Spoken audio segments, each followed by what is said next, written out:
Bueno, buenos días. Muchas gracias por estar aquí en este maravilloso día de esta maravillosa ciudad.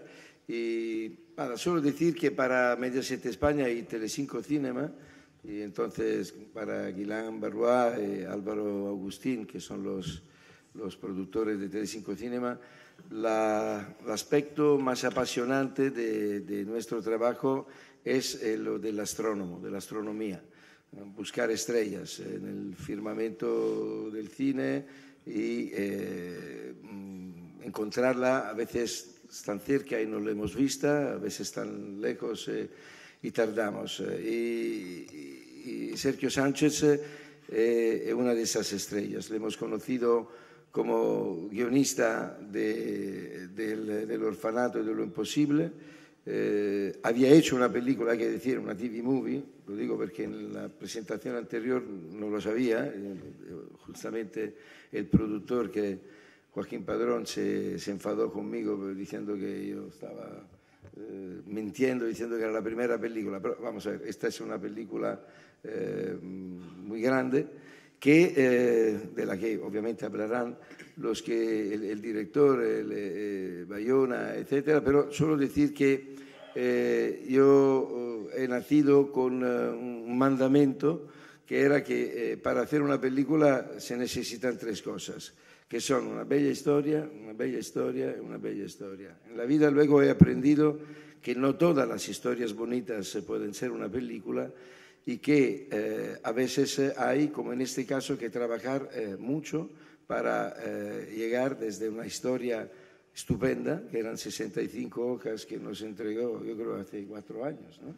Que nos fascinó y que luego fue el comienzo de un camino muy largo que nos ha llevado hasta aquí, a esta película que yo considero verdaderamente maravillosa, y considero también que, como nos pasó con otra estrella que ahora ya es grande como el sol, que es mi amigo Jota, yo pienso que otra vez hoy ha nacido una estrella. Gracias. Comenzamos ya con la primera pregunta. Hola, buenos días. Yo quería preguntar cómo fue el proceso de casting para tener a todos estos actores, jóvenes promesas, y a ellos también quería preguntarles si conocían las películas en las que ha participado el director, las de Bayona, Belén Atienza, etcétera. Gracias. Pues el proceso de casting comenzó como 6 meses antes de empezar a rodar con una directora de casting de Londres, que es Karen Lindsay Stewart, y duró casi como 4 meses. Empezamos primero y ella hizo una selección. Tiene una peculiaridad, Karen, que es que había hecho el casting de las 8 películas de Harry Potter y se conocía a los niños en esa franja de edad de los 10 a los que habían crecido de los 10 a los 20 y pocos, que era la franja que manejábamos.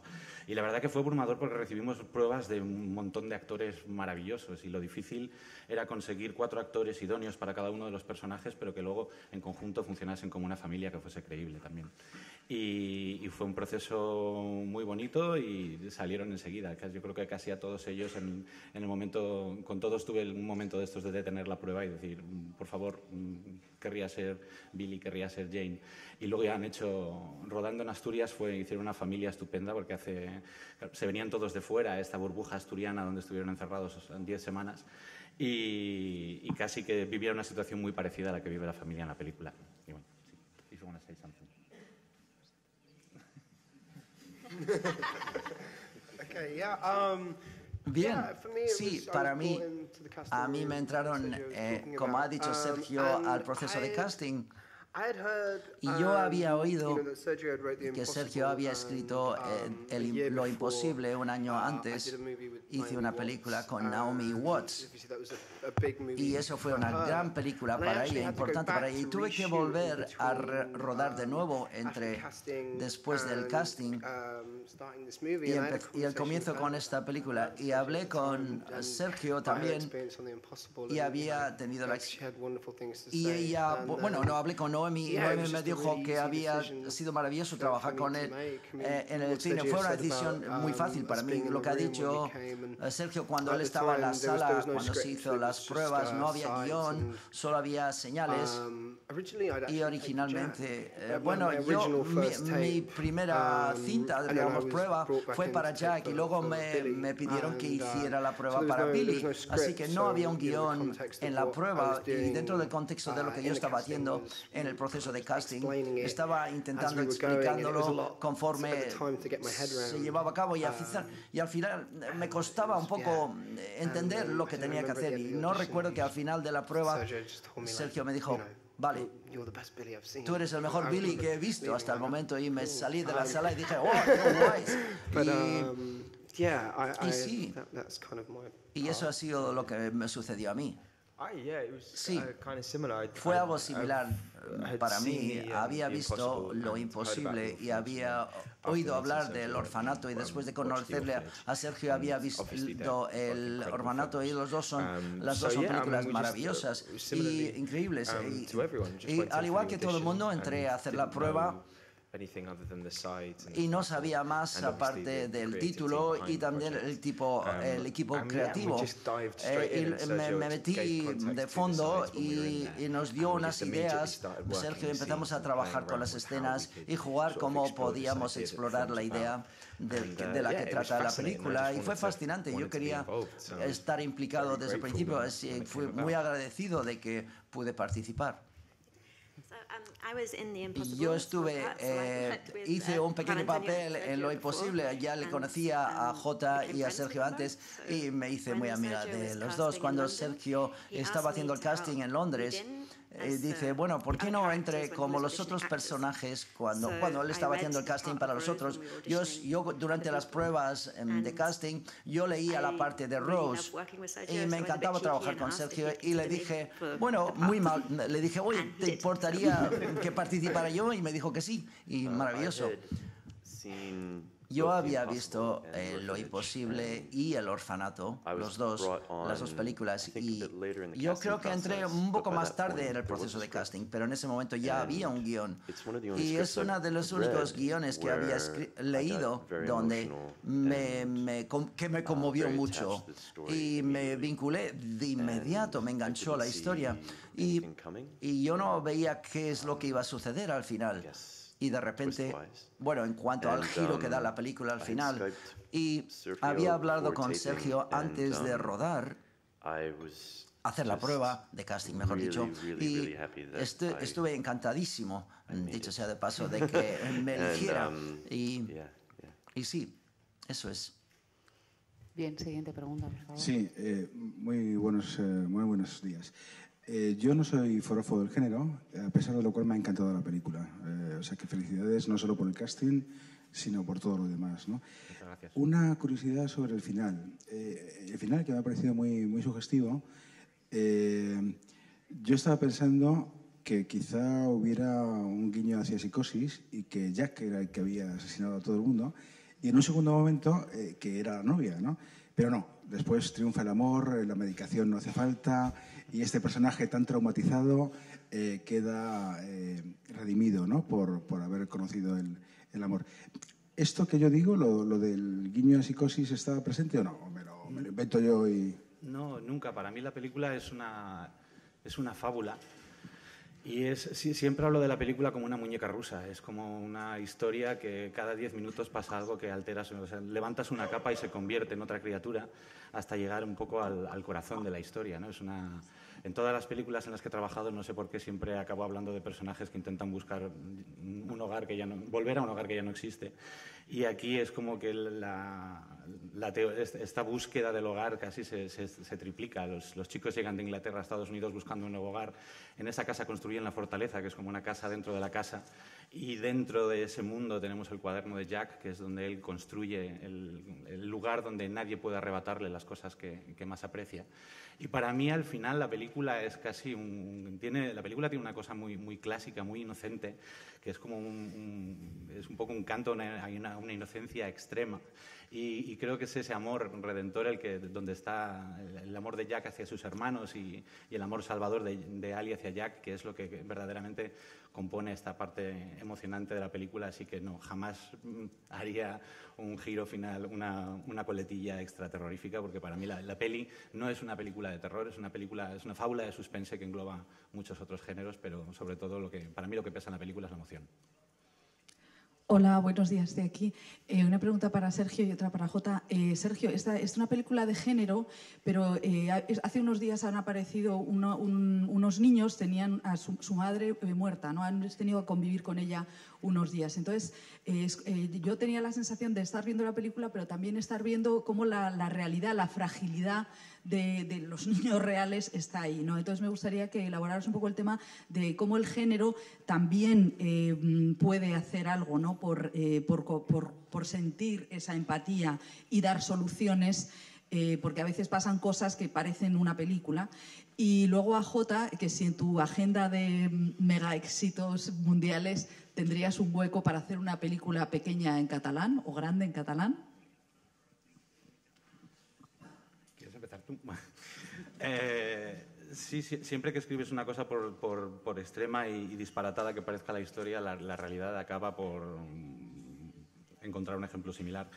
No me proponía, en todo el momento siempre trabajé en la historia y en la película en un tono casi fantástico, de fábula. A mí me gusta mucho el género fantástico porque creo que te permite la posibilidad cinematográficamente, es el donde puedes volar con más cosas, puedes tomar decisiones muy atrevidas como las que creo que he tomado en la película, y siempre me movía en esa clave poética para mí lo que me conmueve de la historia es esta búsqueda de un sitio donde puedas estar seguro, donde nadie te pueda quitar las cosas que adoras. Y por otro lado, cómo de alguna manera la gente que tienes alrededor, la gente que te quiere y a la que tú quieres, termina por configurar quién tú eres como persona.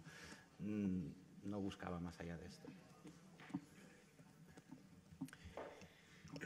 Bueno, es interesante la pregunta del idioma, porque cada vez que haces una historia tienes que pensar cuál es el mejor idioma para contarla. De hecho, Lo imposible, que era una historia basada en una familia española, fue María Belón la que nos pidió que, por favor, no tuviera nacionalidad la familia, que ella quería hablar de personas.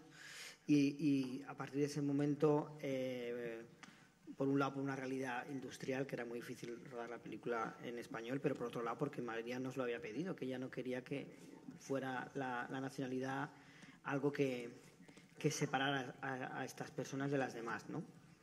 Era una película sobre personas. En ese sentido, María tenía esa idea de que somos algo más que una nacionalidad, somos personas ante todo, ¿no? Y lo he estado pensando mucho. Antes de rodar Jurassic World ya tenía el compromiso yo con Telecinco de rodar una película mucho más pequeñita que Jurassic World, que tiene que ser en español sí o sí. Me encantaría que ese fuera mi siguiente proyecto. Así que sí que tengo el compromiso ahora de volver a casa y hacer una película en español que me apetece mucho, después de 10 años que hace que se estrenó El orfanato.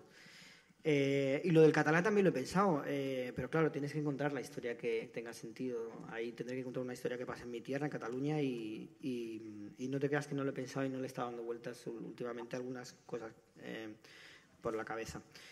Pero siempre será una cuestión de la película que salga, y eso siempre tengo la sensación, es una cosa que decía Steven Spielberg, de que él tiene la sensación de que las películas le escogen a él y tú no escoges las películas, y un poco me pasa lo mismo, ¿no? Tiene que llegar a esa historia que digas, pues ha aparecido esta historia que está pidiendo que la ruede, ¿no?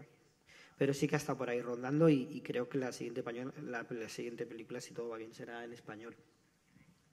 Sí, hola, aquí. Era una pregunta para Bayona y Basile, en tanto que productores.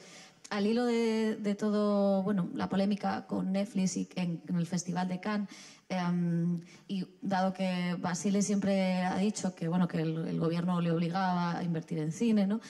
Me gustaría saber si, no sé si él estaría de acuerdo en una tasa similar a la que se ha puesto en Francia a Netflix y YouTube para que promocionen el cine, y si un poco no cree que las televisiones privadas, en este caso, como Antena 3 y Telecinco, quedan un poco en desventaja ahora mismo con la llegada de Netflix y Movistar que no tienen que cumplir esa tasa. Y a Bayona, simplemente por la polémica de Netflix, Netflix en los festivales de cine, bueno, un poco eso. Gracias. Yo, a nivel personal, estoy en contra de todas las obligaciones. Siendo un anarquista obediente, cualquier vínculo me molesta. Pero ya que la convivencia se basa en reglas, yo creo que tenemos que aceptarla, por eso está la parte obediente del anarquista, pero las reglas tienen que ser iguales para todos. Por lo tanto, yo creo que si se establece una obligación, justa o injusta que sea, para un sector, porque se le ven unas determinadas características o calidades, esto luego hay que examinar quién pertenece a este grupo. Cuando nosotros éramos solos como televisión, o como manera de contactar el público, la televisión era analógica y los canales eran pocos, se hicieron una serie de reglas, luego se hicieron otras. Ahora el desarrollo, el movimiento del progreso nos hace convivir en una casa que es mucho más grande, donde pienso pero que todos deberían más o menos estar, no, más que menos, estar todos a las mismas reglas, porque si no, esto genera, no es tanto una injusticia, que esto tampoco es correcto, porque si se hace una cosa injusta para uno, no es que con esto se tiene que hacer una cosa injusta para muchos. Pero creo que se debería, esto no es mi papel, obviamente, pero se debería ver cuál es el motivo por el que las televisiones en abierto tienen que invertir en el cine y ver si estas motivaciones se tienen que aplicar automáticamente a otros sujetos que están en el mundo de la comunicación. Bueno, yo creo que reducir el discurso a Netflix, o sí, Netflix, no, Netflix o cine, me parece que es algo muy reduccionista. Yo tengo sensaciones encontradas. Por un lado, a mí me parece mucha desolación cada vez que hablo un menú y aparecen 800 películas, porque me da la sensación de que yo cuando veía el cine no era solo ver una película, sino el esfuerzo que implica ver esa película. Yo creo que es muy difícil valorar algo cuando te cuesta tan poco.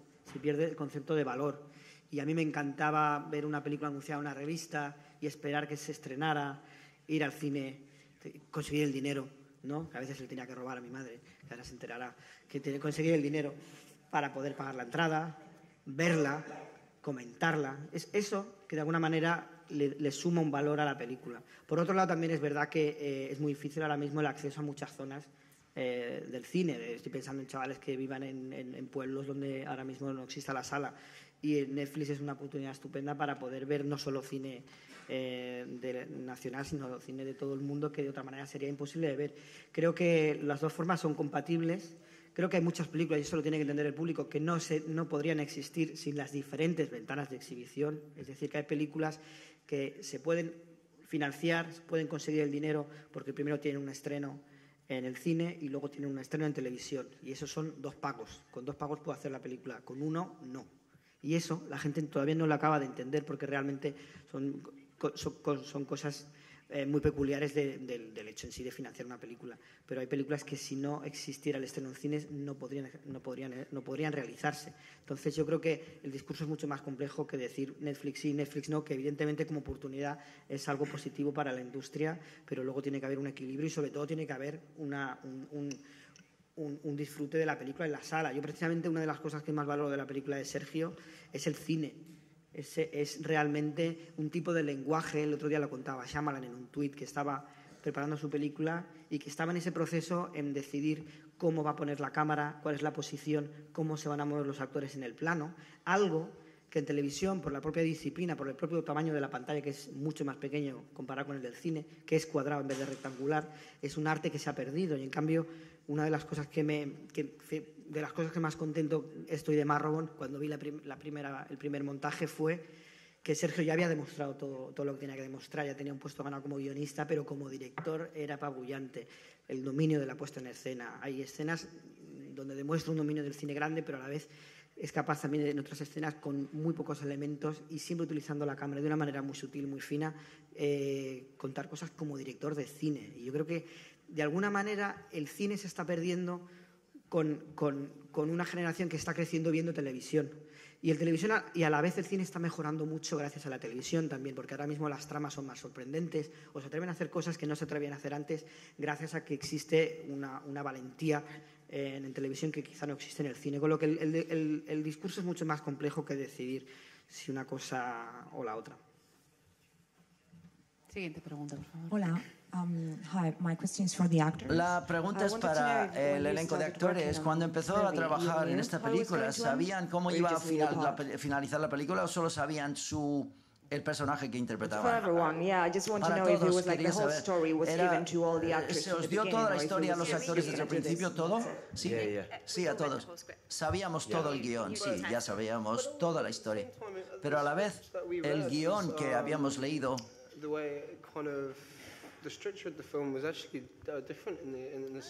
En el guión era algo diferente, pero encontraron que rodamos mucho material en 10 semanas y evidentemente algunas de las escenas eran escenas largas, muy extendidas, porque Sergio en parte cómo le quería rodar y también había espacio para que pudieran respirar los actores en la escena. Y cuando montaron la película, ¿qué fue? 3 horas. Sí, el primer corte fue 3 horas. Y luego encontraron, cuando vi la película ya finalizada, el orden de la película había cambiado y la estructura también. Fue interesante haber leído el guión original y evidentemente cuando ruedas, no ruedas de manera cronológica. Y luego ver la pieza final, es decir, la película final, fue diferente, yo creo. Esa ha sido la pregunta. No sé si es una pregunta, pero lo han mencionado antes, cuando recibieron el guión, no había guión, solo había escenas. Y lo que estaban diciendo es que no querían saber de qué iba esta familia y cómo Jack, cómo estaba estructurada la mente de Jack. Yo le daba unas señales, tú ibas a hacer de Billy, tú vas a hacer de Jane, y en la segunda ronda del proceso de casting se les entregó el guión. Siguiente pregunta, por favor. Hola, una pregunta para Jota, aquí a tu derecha. Decías que las historias te eligen. No sé si estos días, supongo que sí, que estás atento a lo que pasa en tu tierra. Supongo que habrá que dejarlo reposar, pero no sé si te está llamando esta historia para algún día poderla explicar en la gran pantalla. Hombre, ahora mismo, no me parece nada interesante lo que está pasando en Cataluña. Al revés, me da un poquito de miedo. Y lo vivo con mucha intensidad, aunque estoy viviendo en Londres, pero realmente lo vivo con mucha intensidad. Y me preocupa, evidentemente, lo que está pasando, sobre todo porque se está produciendo una fractura. Al estar en Londres, mucho tiempo en Londres y mucho tiempo en Barcelona y mucho tiempo en Madrid, porque estoy todo el día viajando, da la sensación más que casi un problema entre España y Cataluña, es un problema entre catalanes y catalanes, ¿no? Lo vives mucho en casa, en las discusiones, que se tienen que parar porque se altera mucho el ambiente y eso evidentemente me preocupa y sigo con atención pues cómo se desarrollan los acontecimientos. Siguiente pregunta, por favor. Buenas, vengo también de Barcelona con unos compañeros de estudiantes de cine y bueno, habías mencionado, Juan Antonio, hace un momento de las futuras generaciones y mi pregunta es, ¿qué consejo nos darías a los que queremos pillar el relevo, tanto como guionistas, como directores o todo el mundo del cine? Bueno, yo siempre he pensado que para hacer cine no necesitas consejos, no necesitas esperar los consejos. La motivación tiene que ser tan fuerte que te da igual lo que te digan, ¿no? Eso con los años aprendes que es una falacia, es mentira. Y que realmente cuando aquellos profesores que tenían en la escuela de cine tenían bastante más razón de la que yo les daba en aquel momento. Pero eso ya hablo como un viejo, Dios mío. Pero bueno, lo que vengo a decir es que realmente necesitas estar muy motivado porque es un trabajo muy duro, ¿no? No ya directamente encontrar la posibilidad de hacer la película, sino ya el hecho de hacerla, ¿no? Es un trabajo muy duro. Yo lo que sí que recomiendo siempre pues leer mucho, ver mucho cine y vivir mucho. Realmente al final lo que haces es una combinación de lo que vives, lo que te gustaría vivir y las armas muchas veces para contar las cosas, pues yo las aprendí de manera inconsciente viendo películas, ¿no? Siguiente pregunta, por favor.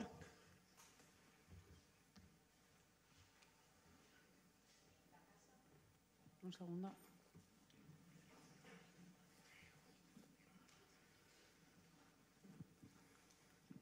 No, era para Sergio. ¿Cómo habías planteado la idea de la casa, ¿no? La casa, ese personaje, cómo aparece en tu mente y luego cómo haces el viaje hacia la puesta en escena? Sí, la casa yo creo que es más que un personaje, es el tema de la película, ¿no? El hogar y el refugio.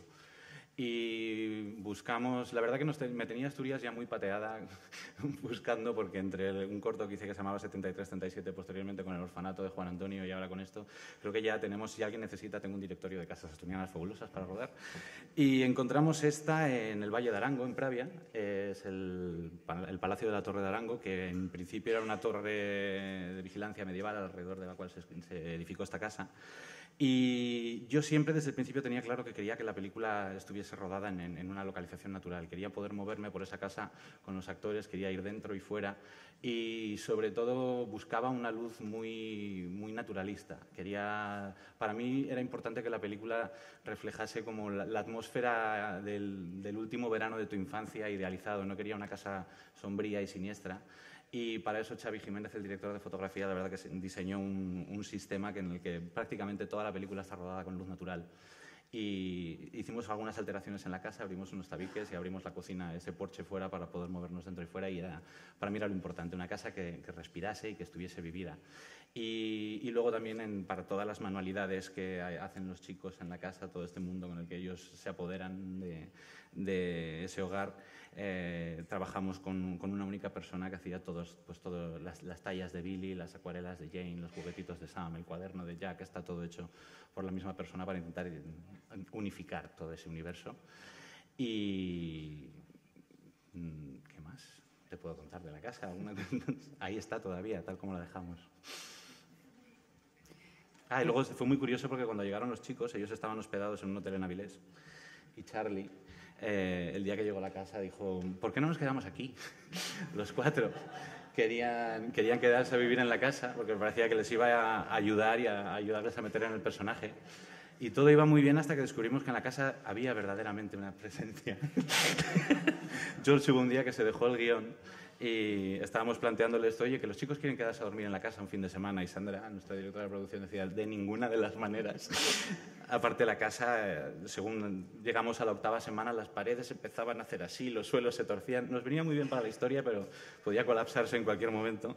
Y un día que George se dejó el guión, estábamos hablando fuera de: sí, pues este fin de semana que venimos y nos quedamos en la casa y nos ayudará. Y George siempre me cuenta que se fue a su habitación y se tumbó, cuando ya se había ido todo el mundo, se tumbó en la cama a oscuras y pensó: así es como vive Jack en realidad. Y después de 10 segundos dijo: ni de coña, me quedo a dormir en esta casa. Así que bueno, la casa estaba viva y había algo ahí. Javier Soto, la dirección, también lo notó, pero eso es otra historia. Tenemos tiempo para una última pregunta. A ver quién se anima.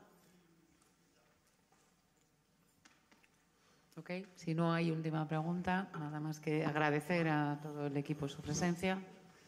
¿Así? Venga. La última. Pues tenemos tiempo todavía. Vale, antes me estaba preguntando por Sam, por el pequeñín. ¿Cómo fue trabajar con él, Sergio? ¿Con el más pequeño? Fue una maravilla. Adoro a Sam, le quería adoptar. Además, le dejaron al pobre... Primero vino con su abuela y luego estuvo con una chaperone todo el rodaje, pero hubo un momento que su familia se fue y a mí me daba pánico que este niño solo en Asturias en algún momento se cruzase y dijera: ya no hago más la película. Era muy divertido porque el día que en las pruebas de casting yo jugaba con él, le hablaba siempre del fantasma del espejo y estas cosas, y le hizo mucha gracia porque me tapaba la boca y le decía Matthew. Y esto le daba como mucho y se quedó como enseguida atrapado. Y acabó la prueba, que estaba Laura Jo, que es una chica que hace mucho coaching con niños. Ese día estaba ella en la prueba. Y cuando acabó la prueba vino Matthew, me saltó encima, se me sentó encima y fue como de, cuéntame más de la historia. Y Laura me dice, cuidado, te está seduciendo. Este niño es muy listo. Y efectivamente era muy listo, pero conseguimos que rodase desde la inocencia. Él no tenía ni idea de qué iba la historia, no sabía lo que pasaba. Le contamos las cosas momento por momento. De hecho, había una de estas escenas que se cayeron de la película, en la que un oso entraba en la casa, que le hizo mucha ilusión rodarla y estaba convencido de que la trama tenía algo que ver con ese oso, que nunca llegó a pasar. Pero fue muy tierno y muy especial, porque muchas de las cosas que le pasan a Matthew, que están en la película, es el momento en el que él empezó a atar cabos. Estaba todo el rato intentando pensar qué es lo que le pasaba a los hermanos, cuál era el misterio. Y había muchas escenas que yo les ponía a ellos a hablar y si se peleaban especialmente, veías que enseguida se le cambiaba la cara y se lo creía. O sea, era una cosa de vivirlo en el momento, pero por suerte 5 minutos más tarde estaba de nuevo jugando y pidiendo su camiseta de Messi. Bueno, ahora sí, damos por terminada la rueda de prensa. Muchísimas gracias a todos, mucha suerte con la película. Y gracias.